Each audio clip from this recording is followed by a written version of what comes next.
Welcome, everyone. To all the MSc Psychology students joining us today, we're going to be unpacking the essential cognitive-focused approaches that drive human resilience, well-being, and lifelong development. You can think of this explainer as your masterclass in the cognitive mechanics of well-being. We'll be looking at exactly how our internal beliefs systematically translate into real-world actionable behaviors, and how these cognitive tools empower us to navigate challenges and achieve lasting life satisfaction. Here is our agenda for today. We'll start by defining self-efficacy, looking at efficacy-activated processes, and exploring the lifespan development of self-efficacy. Then, we'll examine the problem-solving process, discuss specific techniques and barriers, and finally, we'll cover goals, wisdom, and learning. Section 1. Defining self-efficacy. So let's dive right into this foundational concept, which was introduced by the renowned psychologist Albert Bandura back in 1977. Self-efficacy is an absolute cornerstone of positive psychological functioning. It's defined as an individual's belief in their ability to succeed in specific situations or accomplish a particular task. Now, we really need to distinguish this from self-esteem. While self-esteem is your general sense of self-worth, how much you value yourself overall, self-efficacy is highly specific. It's your belief in your ability to execute a specific task. It's the difference between saying, I am a capable person, and I have the skills to absolutely ace this specific psychological assessment. And as you can see, this belief permeates every context of our lives. In education, a student with high self-efficacy doesn't just hide from difficult subjects. They actively seek out additional resources. In healthcare, it drives the adoption of positive behaviors, like sticking to a consistent exercise regimen. And in a career context, it's that exact cognitive trait that pushes a professional to confidently ask for a promotion, pursue a leadership role, or tackle complex occupational challenges head-on instead of avoiding them. When you observe someone with a high degree of self-efficacy, you'll notice a distinct, interconnected psychological profile. It begins with unparalleled confidence in their ability, which allows them to engage unfamiliar tasks without hesitation. This naturally breeds resilience in adversity, helping them bounce back rapidly from setbacks. Instead of giving up, they leverage that setback as powerful motivation.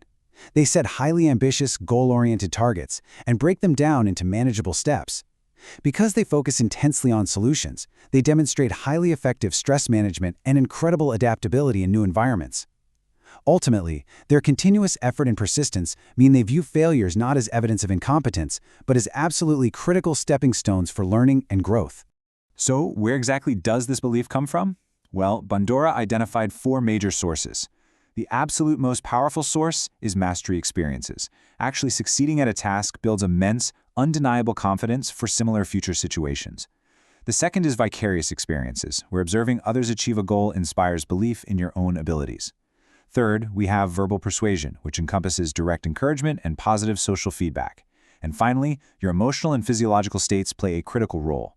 Think about it. If you're about to give a major presentation and you experience severe anxiety, managing that physiological state through relaxation techniques will immediately make you feel more capable and ensure optimal performance.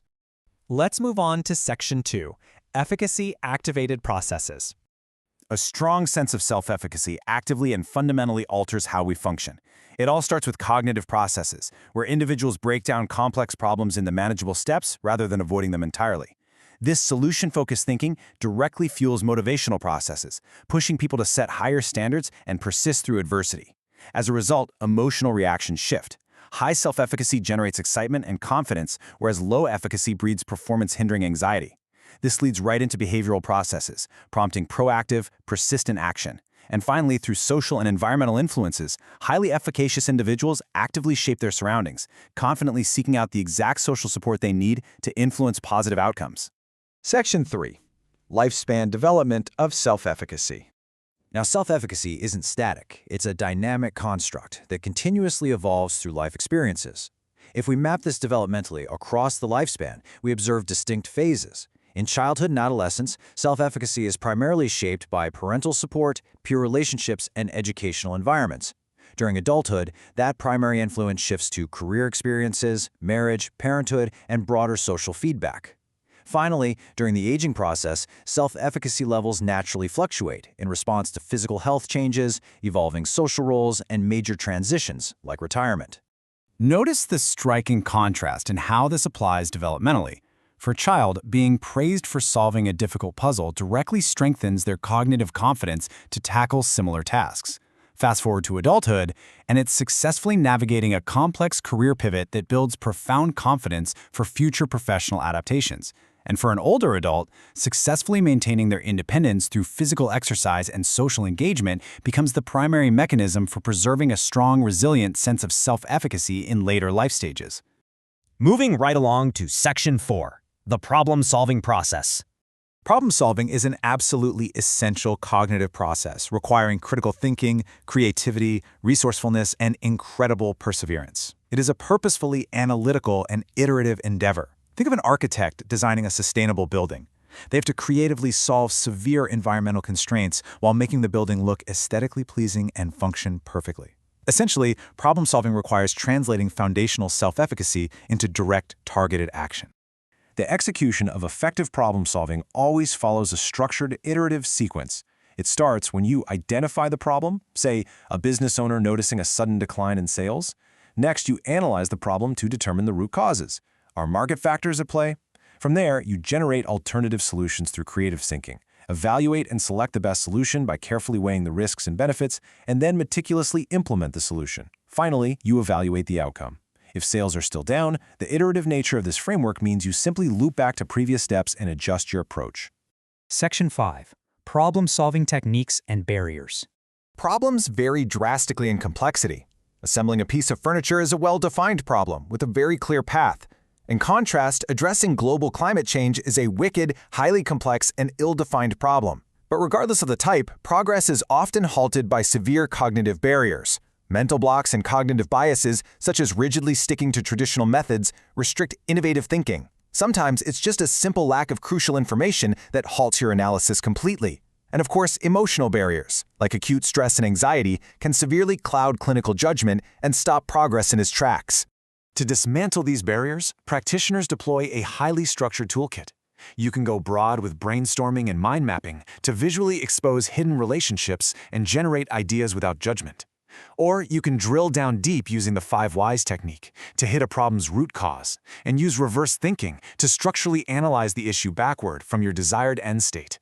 And of course, the classic SWOT analysis rounds it out by comprehensively evaluating the strengths, weaknesses, opportunities, and threats to assess the true viability of any generated solution. Let's wrap things up with Section 6, Goals, Wisdom, and Learning.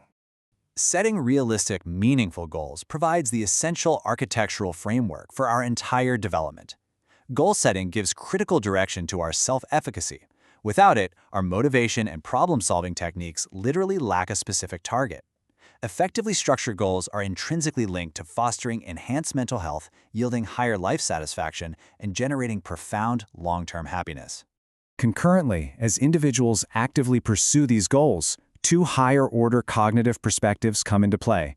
First is the cultivation of wisdom, which ensures balanced, highly thoughtful decision-making that transcends immediate self-interest to provide truly meaningful societal contributions. Second is lifelong learning. And listen, lifelong learning isn't just an academic buzzword, it is a vital, life-sustaining perspective. The persistent acquisition of knowledge guarantees you remain highly adaptable, ensuring cognitive resilience regardless of the evolving obstacles you encounter throughout your life. So, to bring this explainer all together, we've seen how these constructs form a formidable, integrated psychological system. Self-efficacy establishes your vital internal foundation of belief, synthesized from mastery and observation. Problem-solving supplies the systematic, actionable framework to navigate barriers. Meaningful goal setting dictates the precise trajectory of that cognitive effort. And ultimately, the continuous application of wisdom and lifelong learning ensures your adaptability and resilience are sustained over time. Collectively, they construct a robust toolkit ensuring continuous personal growth and well-being. I want to leave you with this thought. What is the current state of your psychological toolkit? As MSc Psychology students and future practitioners, critically evaluate which of these cognitive mechanisms you currently leverage effectively and determine the specific, actionable steps you will take today to systematically strengthen your own clinical and personal resilience.